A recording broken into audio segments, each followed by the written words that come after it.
Next is double displacement reaction. Let's do its definition first. The reaction in which two compounds react by an exchange of ions to form two new compounds are called double displacement reaction. तो इसमें दो चीज़ें point करने वाली हैं कि two compounds involve होते हैं जिनके बीच में एक्सचेंज ऑफ आयंस होता है। एक कंपाउंड के आयन दूसरे कंपाउंड के आयंस के साथ एक्सचेंज होते हैं और टू न्यू कंपाउंड फॉर्म होते हैं। डबल डिस्प्लेसमेंट रिएक्शन इसी को बोलते हैं। अब इसमें डबल डिस्प्लेसमेंट रिएक्शन जो होता है that usually occur in solution. हमने दोनों ही कंपाउंड को सोल्यूशन फॉर्म में लेना है। सिंगल डिस्प्लेसमेंट रिएक्शन में हमने एक ही कंपाउंड को सोल्यूशन फॉर्म में लिया था, whereas in double displacement reaction both the compounds are taken in their solution form and one of the products being insoluble precipitate out। तो इसमें से जो दो कंपाउंड बनेंगे, दो प्रोडक्ट बनेंगे, इसमें से एक प्रोडक्ट वो हमेशा प्रेसिपिटेट बनाएगा। प्रेसिपिटेट एक इनसॉल्युबल सब्सटेंस होता है जो सोल्यूशन में घुलता नहीं है। तो डबल डिस्प्लेसमेंट रिएक्शन का दूसरा नाम प्रेसिपिटेशन रिएक्शन भी होता है। ये क्वेश्चन भी बहुत बार पूछा जाता है डेफिनेशन के लिए। प्रेसिपिटेट रिएक्शन बताइए और उसका एक एग्जाम्पल दे दिए। तो आप कोई भी डबल डिस्प्लेसमेंट रिएक्शन का एग्जाम्पल दे सकते हो प्रेसिपिटेशन रिएक्शन के लिए। तो इसमें एक डिफरेंस क्या है सिंगल डिस्प्लेसमेंट में और डबल डिस्प्लेसमेंट में? सिंगल डिस्प्लेसमेंट में अगर हमने दो सब्सटेंसेस लिए तो एक सोल्यूशन फॉर्म में था, एक सॉलिड फॉर्म में था, whereas double displacement reaction में दोनों ही सोल्यूशन फॉर्म में होते हैं और जो प्रोडक्ट बनते हैं दो, उनमें से एक प्रेसिपिटेट होता है। That's why it is called precipitation reaction. तो फर्स्ट हम लेते हैं सिल्वर नाइट्रेट सोल्यूशन लिया हमने, उसको ऐड कर दिया सोडियम क्लोराइड सोल्यूशन में। तो अगर हम इसको लिखें, इसके आयन फॉर्म में लिखें तो क्या बना? पहले सिल्वर क्लोराइड बना जो कि एक प्रेसिपिटेट है। उस प्रेसिपिटेट को सॉलिड लिखा जाता स्टेट में और सोडियम नाइट्रेट फॉर्म हो गया जो सोल्यूशन फॉर्म में अगेन। तो आप देख सकते हैं कि दो प्रोडक्ट में से एक प्रोडक्ट प्रेसिपिटेट है। हर प्रेसिपिटेट का अपना कलर होता है। कलर लर्न करना बहुत ज़रूरी है यहाँ पे। चलो इसको हम क्योंकि आयंस की फॉर्म में भी लिखते हैं, क्योंकि कई बार क्वेश्चन आयंस की फॉर्म में सिल्वर नाइट्रेट के आयन बनाते हैं। सिल्वर की ऊपर 1 पॉजिटिव आता है क्योंकि 1 वैलेंसी है, नाइट्रेट के ऊपर 1 नेगेटिव। तो ये सोडियम के ऊपर पॉजिटिव, क्लोरीन के ऊपर नेगेटिव। तो एक्वा सोल्यूशन लिखिए, एक्वस। अब हमने कहा डेफिनेशन में हमने किया कि एक्सचेंज ऑफ आयन होता है। तो याद रखना सिल्वर नाइट्रेट का जो फर्स्ट वाला एलिमेंट है वो दूसरे सोल्यूशन के सेकेंड वाले एलिमेंट के साथ रिएक्ट करेगा और क्या बना देगा? सिल्वर क्लोराइड, जो कि एक प्रेसिपिटेट है और उस प्रेसिपिटेट का कलर वाइट है। प्लस सिल्वर नाइट्रेट का सेकेंड वाला एलिमेंट रिएक्ट करेगा सोडियम क्लोराइड के फर्स्ट एलिमेंट के साथ। वो क्या बना देगा? सोडियम नाइट्रेट, जो कि सोल्यूशन फॉर्म में ही होता है। तो इसमें आपको याद रखना है कि प्रेसिपिटेट कौन सा बना है? Silver chloride.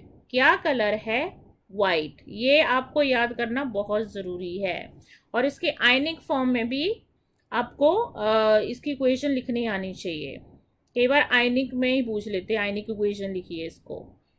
Next is your, हमने बेरियम क्लोराइड लिया सोल्यूशन, उसको ऐड कर दिया सोडियम सल्फेट में और उसने क्या बनाया? बेरियम सल्फेट का वाइट प्रेसिपिटेट और सोडियम क्लोराइड सोल्यूशन बना दिया। तो इसमें बेरियम की वैलेंसी कितनी होती है? 2।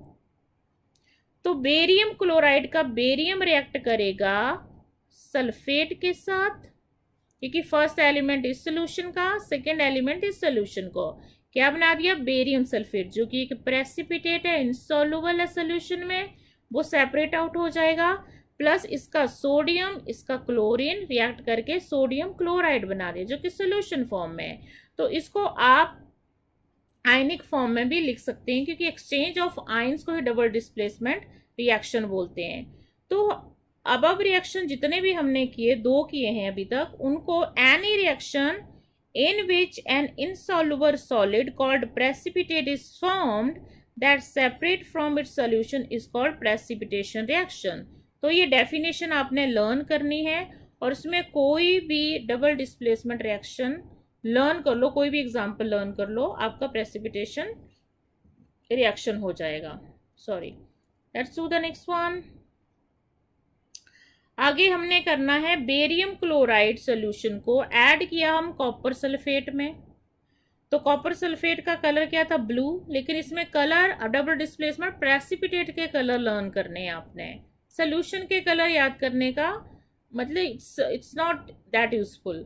तो इसके बेरियम ने सल्फेट के साथ रिएक्ट किया, बेरियम सल्फेट जो कि वाइट प्रेसिपिटेट, अभी तक जितने भी प्रेसिपिटेट किए हमने वाइट ही करे, और कॉपर ने क्लोरीन के साथ रिएक्ट किया, कॉपर क्लोराइड सोल्यूशन बना दिया।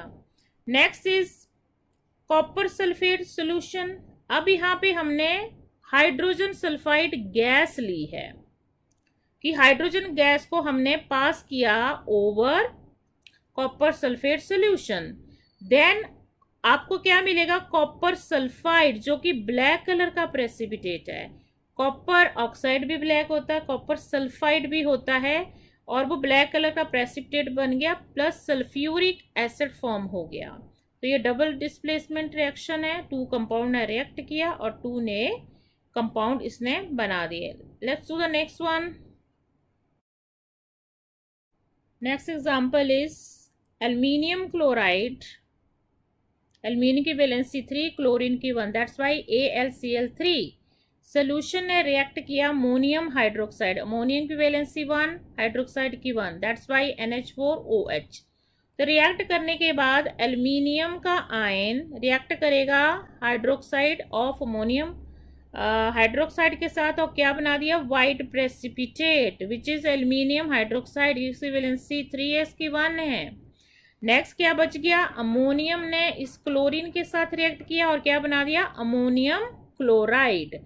तो इसमें वाइट प्रेसिपिटेट बन गया। मोस्टली हमने वाइट प्रेसिपिटेट ही किए, other than copper sulphide which is black in colour. Let's do the next one.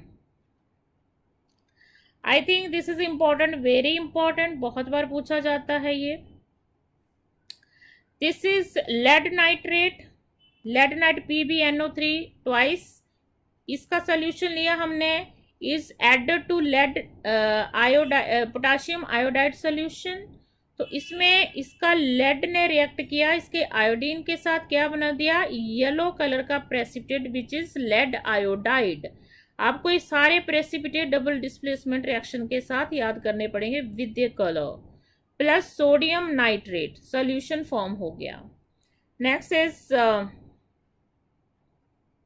Sodium hydroxide solution जो कि एक बेस है। सोडियम हाइड्रोक्साइड एक बहुत स्ट्रॉन्ग बेस है, इसको एल्कली भी बोलते हैं। ये एसिड के साथ रिएक्ट करेगा, डाइल्यूट एसिड के साथ, तो इस रिएक्शन को न्यूट्रलाइजेशन रिएक्शन भी बोल सकते हैं। जब एक बेस एक एसिड के साथ रिएक्ट करता है तो न्यूट्रलाइजेशन रिएक्शन बोलते हैं। तो इसका क्या किया कि सोडियम के आयन ने क्लोरीन के आयन के साथ रिएक्ट करके सोडियम क्लोराइड बना दिया प्लस वाटर। इसमें देखो कोई भी PPT बना नहीं है, क्योंकि इसमें सोडियम क्लोराइड जो कि एक सॉल्ट होता है वो वाटर में सोलूबल होता है, तो इसमें प्रेसिपिटेट कोई नहीं बना है। Let's do couple of NCERT question कर लेते हैं थोड़े से। What happen when dilute hydrochloric acid is added to iron filings? Tick the correct answer. Means ये बोल रहे हैं इसकी फिलिंग हमने HCl एसिड में डाली तो क्या करेगा? Iron is more reactive than hydrogen, तो डिस्प्लेसमेंट रिएक्शन होगा प्लस हाइड्रोजन गैस निकल जाएगी। तो ये रिएक्शन ऐसे होगा, hydrogen gas iron chloride are produce. Yes ये करेक्ट है, क्लोरीन गैस ये फॉर्म। तो इसमें ये first is the right answer, first is the right answer. Let's do the next one, क्योंकि NCERT का क्वेश्चन है ये। Fe2 एल्यूमिनियम आयरन में थर्माइट रिएक्शन कराया आपको, सिंगल डिस्प्लेसमेंट रिएक्शन में होता है ये। सिंगल डिस्प्लेसमेंट रिएक्शन क्योंकि एक सॉलिड एक सोल्यूशन फॉर्म में है, तो ये सिंगल डिस्प्लेसमेंट रिएक्शन है, सिंपल डिस्प्लेसमेंट रिएक्शन है ये। नेक्स्ट इज ये भी एनसीईआरटी का भी कर लेते हैं। बेरियम क्लोराइड, बैलेंस करना इसको, क्वेश्चन को बैलेंस करना, ये आपको आना चाहिए बच्चे। BaCl2 + K2 potassium sulphate. अब आपको बैलेंसेस भी पता होने चाहिए, पोटाशियम की 1 होती है, सल्फेट की 2 होती है, तो K2SO4 हो गया, प्लस बेरियम सल्फेट, इनकी 2 वैलेंसी होती है, इनकी 1 होती है। अब हमने ये लिख दिया, इसको लिखने के बाद इसमें देखो बेरियम 1 है, ठीक है, क्लोरीन 2 है, इसमें भी 2 है, मतलब 2 नहीं है, इसको हमने लिखा था तो यहाँ पे 2 लगा सकते हो, ठीक है। पोटाशियम 2 हो गया, सल्फर 1 है, ऑक्सीजन 4 है, तो यहाँ पे भी 4 है। बहुत इजी है करने, ये आपको प्रैक्टिस करनी पड़ेगी तभी आपको ये सारे बैलेंसिंग आएगी। तो बैलेंसिंग के ऊपर ये क्वेश्चन जरूर आता है, तो इसको कर लीजिए अच्छी तरह से। That's all about your displacement reaction. आगे ऑक्सीडेशन रिडक्शन हम बाद में करेंगे। So student, last type of chemical reaction is oxidation and reduction reaction. तो इसके हम definition कर लेते हैं कि what is oxidation and what is reduction. तो oxidation and reduction is based on either addition of oxygen or removal of oxygen, or addition of hydrogen or removal of hydrogen. तो let's see it. Oxidation होता है addition of oxygen to a substance, जब substance में हम oxygen को add कर देते हैं, दैट इज ऑक्सीडेशन। और या हम हाइड्रोजन को रिमूव करते हैं, वो भी ऑक्सीडेशन होती है। तो ऑक्सीडेशन की 2 टाइप ऑफ डेफिनेशन है, one is addition of oxygen and another is removal of hydrogen. And what is reduction? Reduction is addition of hydrogen to a substance or removal of oxygen from a substance is called reduction. Next student, like you can say कि just look at this picture. जब phosphorus को हम burn करते हैं air में, तो it means air से oxygen add हो रही है, और ये किस में चेंज हो रहा है, P2O5 में। तो क्योंकि फॉस्फोरस में ऑक्सीजन ऐड हो रही है, तो this is a kind of oxidation. Means जो फॉस्फोरस है वो ऑक्सीडाइज हो रहा है। तो this is simple example of oxidation. Next is देखिए, ये स्पून है जिसमें एडिबल ऑयल है जो कि लिक्विड होता है। जब इसमें हम हाइड्रोजन ऐड कर देते हैं, then it changes into fat. So since hydrogen is being added to oil, so it is a reduction. Let's do some of next is oxidising agent. Oxidising agent क्या होता है, जो ऑक्सीजन प्रोवाइड करता है oxidation के लिए, क्योंकि oxygen चाहिए होती है। तो ऐसा सब्सटेंस जो इस ऑक्सीजन को प्रोवाइड करता है ऑक्सीडेशन के लिए, उसको ऑक्सीडाइजिंग एजेंट बोलते हैं। या ऐसा सब्सटेंस जो हाइड्रोजन को रिमूव कर देता है दूसरे सब्सटेंस के, that is oxidising agent. Next is a reducing agent, जो हाइड्रोजन प्रोवाइड करेगा वो रिड्यूसिंग एजेंट होगा, या जो ऑक्सीजन को रिमूव करेगा, that is also a reducing agent.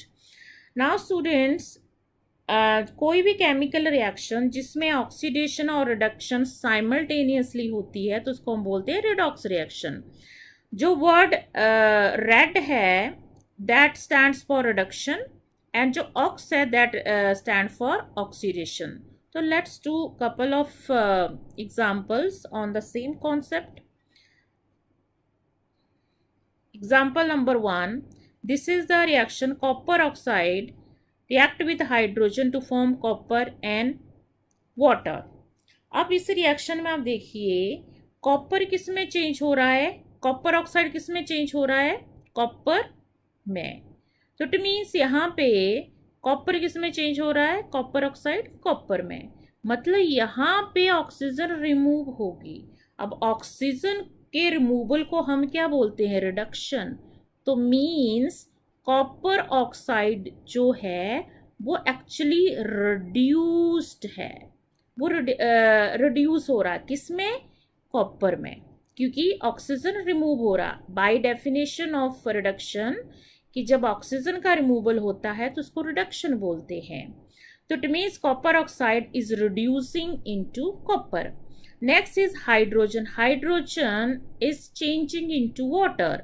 अब यहाँ पे मीन्स ऑक्सीजन ऐड हो रही है, तो addition of oxygen is called oxidation.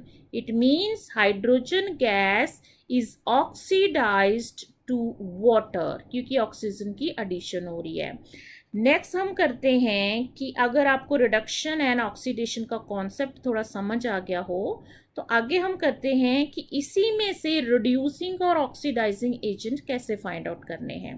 तो सिंपल सा ट्रिक आपको बता रही हूँ कि जिस सब्सटेंस में रिडक्शन होती है, मींस रिमूवल ऑफ ऑक्सीजन होता है, या जो सब्सटेंस रिड्यूस होता है, वो एजेंट बन जाता है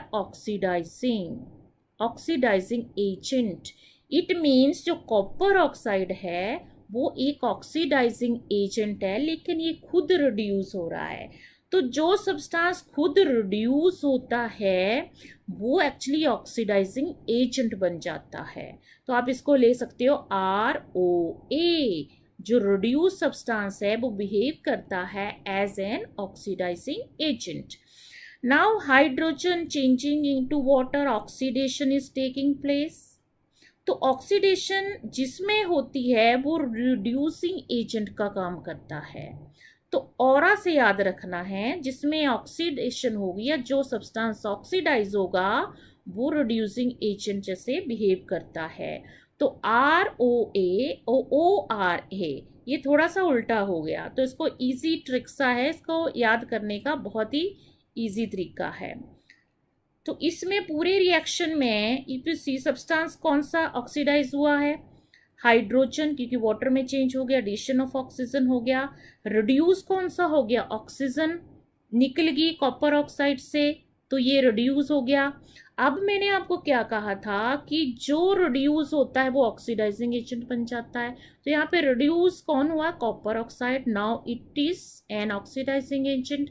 और ऑक्सीडाइज कौन हुआ था? Hydrogen gas. तो hydrogen gas is a reducing agent.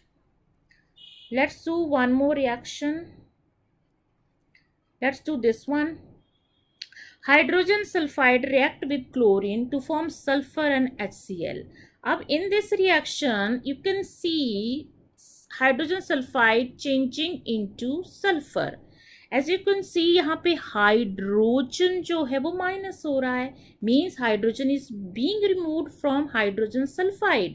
तो now by definition removal of hydrogen is called oxidation, means hydrogen sulphide क्या हो रहा है? खुद ऑक्सीडाइज हो रहा है। तो अगर खुद ऑक्सीडाइज होगा तो रिड्यूसिंग एजेंट की तरह बिहेव करेगा। नेक्स्ट, क्लोरीन किस में चेंज हो रही है? HCl में। तो आप देख रहे हो तो इसमें हाइड्रोजन ऐड हो रही है, तो addition of hydrogen is called reduction. Means chlorine gas जो है वो रिड्यूस हो रही है, किसमें? HCl में। एंड ये एजेंट कौन सा होगा? जो रिड्यूस होता है वो ऑक्सीडाइजिंग एजेंट होता। रोआ से मैंने आपको बताया शॉर्टकट। तो यहाँ पे H2S is oxidised, chlorine is reduced, and H2S क्योंकि ऑक्सीडाइज हो रहा है तो रिड्यूसिंग एजेंट है। क्लोरीन है क्योंकि इसमें रिडक्शन हो रही है तो वो ऑक्सीडाइजिंग एजेंट है। It's a simple, very simple. Let's do another example. This is very easy actually. Let's do this. Manganese dioxide react with HCl hydrochloric acid to give out manganese dichloride, chlorine gas and water. अब इस reaction में क्योंकि दो reactant हैं, हम इसको देख रहे हैं। मैंगनीज इस किस में चेंज हो रहा है? मैंगनीज डाइक्लोराइड में। तो यहाँ पे देखो आप ऑक्सीजन रिमूव होगी है, तो मैंगनीज जिसमें ऑक्सीजन रिमूव होती है उसको हम क्या बोलते हैं? रिडक्शन। तो MnO2 is being reduced 2MnCl2। अब हम इसकी बात करते हैं। इसमें as you can see clearly from the reaction कि HCl में हाइड्रोजन नहीं है, तो मीन्स हाइड्रोजन का रिमूवल हुआ है। तो हाइड्रोजन के रिमूवल को हम क्या बोलते हैं? ऑक्सीडेशन। नेक्स्ट क्या हुआ, अब जो MnO2 है, क्योंकि वो रिड्यूस हो रहा है तो बिहेव कैसे करेगा? वो ऑक्सीडाइजिंग एजेंट की तरह। HCl क्योंकि ऑक्सीडाइज हो रहा है तो बिहेव कैसे करेगा? रिड्यूसिंग एजेंट की तरह। तो it is very easy and simple. अब स्टूडेंट हम एक डेफिनेशन कर लेते हैं। आई थिंक ये NCERT में कॉन्सेप्ट दे नहीं रखा, लेकिन इसमें से क्वेश्चन पूछे जाते हैं और एक NCERT का क्वेश्चन भी है जो सेम रिएक्शन के ऊपर पूछा गया, कॉन्सेप्ट के ऊपर पूछा गया। दिस इज अब ये concept of oxidation reduction in term of metal and non metal करते हैं कि मेटल ऐड हो रही है, रिमूव हो रही है, नॉन मेटल ऐड हो रही है, रिमूव हो रही है। इफ नॉन मेटल ऐड हो रही है उसको ऑक्सीडेशन बोलते हैं, या कोई मेटल रिमूव हो रही है तो उसको भी ऑक्सीडेशन बोलते हैं। नेक्स्ट, अगर कोई मेटल का एडिशन हो रहा है या नॉन मेटल का रिमूवल हो रहा है तो दैट इज ऑल्सो रिडक्शन। तो means addition of non metal is oxidation, removal of non metal is reduction, and removal of metal is oxidation and addition of metal is reduction. तो इसके ऊपर हम एक एग्जाम्पल कर लेते हैं ताकि आपको क्लियर हो जाए अच्छी तरह से। तो ये देखिए, ये एक रिएक्शन है। कॉपर एक NCERT का पार्ट भी है। Copper react with oxygen to form copper oxide. भाई इसका कलर ब्लैक होता है, बहुत बार क्वेश्चन पूछा जाता है एग्जाम्स में। जब कॉपर को ऑक्सीजन के साथ हीट करा जाता है then it transforms into copper oxide which is a black substance. अब इसमें देखिए कि ये रिएक्शन कॉम्बिनेशन रिएक्शन है, दो रिएक्टेंट है, प्रोडक्ट एक है।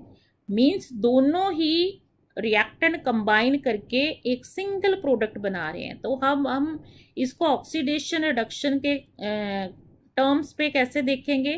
चलो,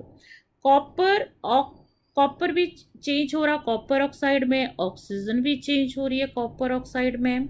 अब आपको देख रहे हैं कि copper is being changed into copper oxide since addition of oxygen taking place, तो ये ऑक्सीडेशन होगी। नेक्स्ट क्वेश्चन आता है कि ऑक्सीजन भी कॉपर ऑक्साइड में चेंज हो रहा है, तो अब इसका क्या करें? ना इसमें हाइड्रोजन है, तो अभी बच्चे जो हमने कॉन्सेप्ट किया कि ऑक्सीजन में कॉपर ऐड हो रहा है, तो कॉपर एक मेटल है, और जब मेटल की एडिशन को हम क्या बोलते हैं? रिडक्शन। क्योंकि यहाँ ऑक्सीजन में मेटल कॉपर की एडिशन हो रही है तो ये रिडक्शन बोलेंगे हम इसको।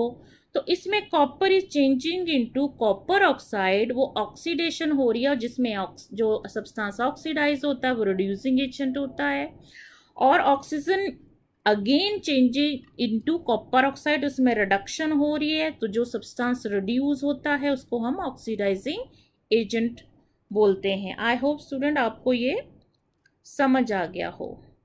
Let's see some more examples. Let's see this one.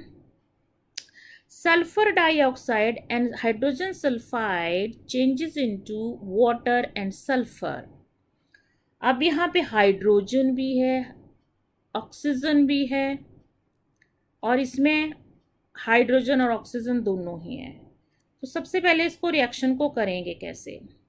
तो इसमें देखिए, पहले सल्फर डाइऑक्साइड वो सल्फर में चेंज हो रहा है क्योंकि सल्फर है, इसमें एक एटम सल्फर का है, तो इसमें से ऑक्सीजन रिमूव हो चुकी है। तो by definition the removal of oxygen is called reduction. तो SO2 रिड्यूस हो रहा है इनटू S में, सल्फर में, means SO2 being reduced, so substance which reduced is SO2। अब हम H2S की बात करते हैं, तो ये भी सल्फर में चेंज हो रहा है। अब आप बोलोगे वाटर क्यों नहीं लिया इसमें? वाटर इसीलिए लिखा क्योंकि इसमें दो एटम सल्फर के हैं, तो इसके प्रोडक्ट में भी ऐसा मॉलिक्यूल या कंपाउंड बनेगा जिसमें सल्फर हो। तो सल्फर हमारा डिस्ट्रॉय नहीं हो सकता रिएक्शन में, सल्फर है तो इसीलिए हम वाटर H2S को वाटर के टर्म में कंसीडर नहीं करेंगे, सल्फर के कंसीडर में। तो इसके बाद H2S is being changing into sulphur. तो यहाँ पे हाइड्रोजन का रिमूवल हो रहा है, इसमें हाइड्रोजन नहीं है, तो हाइड्रोजन के रिमूवल को हम क्या बोलते हैं, ऑक्सीडेशन। तो H2S is changing into sulphur means oxidation process is taking place here. H2S is oxidized. अब आता है कि जो रिड्यूस होता है वो ऑक्सीडाइजिंग एजेंट होता है, और जो ऑक्सीडाइज होता है वो रिड्यूसिंग एजेंट होता है। तो इट इज़ वेरी इजी। तो मैंने आपको काफ़ी ज़्यादा रिएक्शंस करवा दिए हैं, तो इसको भी आप, ये एनसीईआरटी का क्वेश्चन है तो मैं आपको करा देती हूँ। Sodium plus oxygen Na2O combination reaction है, मैं ऊपर भी कराया है आपको, ये कॉपर ऑक्साइड वाला सेम ही है, सिमिलर है। अब ये sodium is changing into sodium oxide, means oxygen इसमें ऐड हो रही है, तो सिंपल ऑक्सीडेशन हो रही है। अब नेक्स्ट क्या आ रहा है, ऑक्सीजन भी इसमें चेंज हो रहा है, लेकिन ऑक्सीजन में बच्चे सोडियम मेटल ऐड हो रही है, तो addition of metal is called reduction. तो जो ऑक्सीडाइज होता है वो रिड्यूसिंग एजेंट की तरह काम करता है, जो रिड्यूस होता है वो ऑक्सीडाइजिंग एजेंट की तरह काम करता है। मैं आपको क्वेश्चन करा दूंगी बाद में, एनसीईआरटी के भी करा दूंगी और कुछ बैलेंसिंग ऑफ इक्वेशन के भी कराऊंगी और ऑक्सीडेशन रिडक्शन के। Let's do the last topic of this chapter and which is effects of oxidation reactions in everyday life. Student, जो ऑक्सीडेशन रिएक्शन होता है वो बहुत ही डैमेजिंग रिएक्शन होता है, और इसका मेटल के ऊपर या फूड के ऊपर बहुत ही डैमेजिंग इफेक्ट होता है। अगर ये ऑक्सीडेशन किसी मेटल जैसे आयरन, कॉपर के ऊपर अगर होता है उसको डैमेज कर देता है, या फूड जिसमें कि फैट और ऑयल होता है उसको भी ये ख़राब कर देता है। तो ऑक्सीडेशन का हमेशा डैमेजिंग इफेक्ट होता है, और इसके अंडर इसके मेनली टू कॉमन इफेक्ट्स हैं oxidation which we observe in our daily life, and these are corrosion of metals and second is acidity of food. So let's do each two of them one by one. First is corrosion. Corrosion का मतलब होता है process in which metal are eaten up gradually.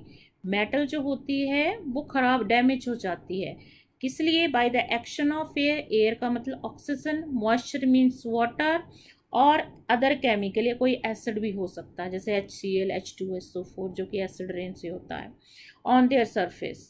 तो ये जिस metal के ऊपर oxidation process होती है, जो ऑक्सीडेशन प्रोसेस होती है in the presence of air, moisture और any other chemical like acid is called corrosion. Corrosion actually in the presence of oxygen होती है।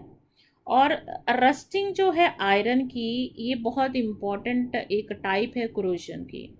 तो जैसे हम जानते हैं कि जो आयरन ऑब्जेक्ट को if it is left in damp air, damp का मतलब होता है जहाँ पे मॉइस्चर भी होता है, water plus air is called damp air. तो कॉन्सिडरेबल टाइम के लिए किसी भी लोहे की चीज़ को, आयरन ऑब्जेक्ट को हम रख देते हैं, तो आप नोटिस करते हो ऊपर red brown flaky substance form होता है, दैट इज कॉल्ड रस्ट। तो this is called rusting of iron. तो रस्टिंग ऑफ आयरन का हम फॉर्मूला कर देते हैं, इम्पॉर्टेंट है ये कि कोरोजन ऑफ आयरन कैसे होती है या रस्टिंग ऑफ आयरन कैसे होती है। तो ये आयरन मेटल ही है, ये डैम्प एयर होगी। डैम्प एयर मीन्स वहाँ पे मॉइस्चर भी है, ऑक्सीजन भी है। अब ये x number of water molecule क्यों लिखे हैं, क्योंकि वाटर मॉलिक्यूल वेरी करते रहते हैं, कई बार 2 हो सकते हैं, 10 हो सकते हैं, 20 हो सकते हैं, 5 हो सकते हैं, 7 हो सकते हैं। तो यहाँ पे हमने 2 मॉलिक्यूल ऑफ वाटर लिए हैं, 2XH2O और प्लस ऑक्सीजन आ गई, ये दोनों कंबाइन करके क्या बनाते हैं, हाइड्रेटेड। हाइड्रेटेड इसलिए लिखा है कि जहाँ वाटर के मॉलिक्यूल अटैच्ड हैं, लेकिन x number of water molecule लिए हैं। और Fe2O3 this is hydrated iron 3 oxide बनाता है, यहाँ पे आयरन की वैलेंसी 3 है, दिस इज कॉल्ड रस्ट। तो कई बार क्वेश्चन आ जाता है रस्ट का फॉर्मूला क्या होता है, तो you suppose to learn it by heart. Like as you can see the process of rusting, एक ब्रिज के ऊपर कैसे हुई पड़ी है, ये देखिए ये जो प्लेकी है, रेडिश ब्राउन कलर का जो सब्सटेंस है, ये अनवांटेड ऑक्सीडेशन की वजह से हुआ है, जो कि नेचर में होता रहता है, क्योंकि जो रस्टिंग होता है ये बहुत ही कॉन्टिन्यूस प्रोसेस होती है, ये कभी रुकती नहीं है। अगर इसको टाइमली प्रिवेंट ना किया जाए या इसके कोई प्रिकॉशनरी मेजर्स ना लिए जाएं तो ये मेटल को ख़त्म कर देती है। तो रस्ट क्या होती है? It is a soft and porous substance. ये पोरस एकदम से गिरता रहता है, ये फॉल ऑफ करता रहता है। ये जो रस्ट होती है ये फॉल ऑफ करती रहती है from the surface of iron object, और धीरे धीरे जो ये रस्टिंग होती है आयरन ऑब्जेक्ट को ख़त्म कर देती है। और ये कहाँ कहाँ देखने को मिलती है? रेलिंग पे, कार बॉडीज पे, ब्रिजेस पे और शिप्स पे। और ये इस आयरन ऑब्जेक्ट की लाइफ को कट शॉर्ट कर देती है, छोटी कर देती है। तो every year lot of money has to be spent every year to prevent the collision of iron and कोई भी आयरन स्टील के जो ऑब्जेक्ट होते हैं उनमें भी कोलिजन होती है। तो कोलिजन तो मेटल्स में हुई थी। अब हम करते हैं रेंसिडिटी। रेंसिडिटी फूड से रिलेटेड है। जब फूड जो कि जिसमें फैट होता है, ऑयल होता है, उसके अंदर अगर ऑक्सीडेशन हो जाए तो वो उस फूड को स्पॉइल कर देता है। जो स्पॉइल्ड फूड को, खराब फूड को हम बोलते हैं फूड रेंसिड हो गया है। मीन्स कोई भी फूड मटेरियल जो ऑयल और फैट में प्रिपेयर करा गया है वो कुछ टाइम के बाद अनप्लेजेंट स्मेल, गंदी सी स्मेल आने लग जाती है। टेस्ट उसका बहुत ही नॉर्मल नहीं होता, चेंज हो जाता है, इवन उसका कलर बहुत चेंज हो जाता है। तो इससे पता लग जाता है कि ये फूड जो है रेंसिड हो चुका है।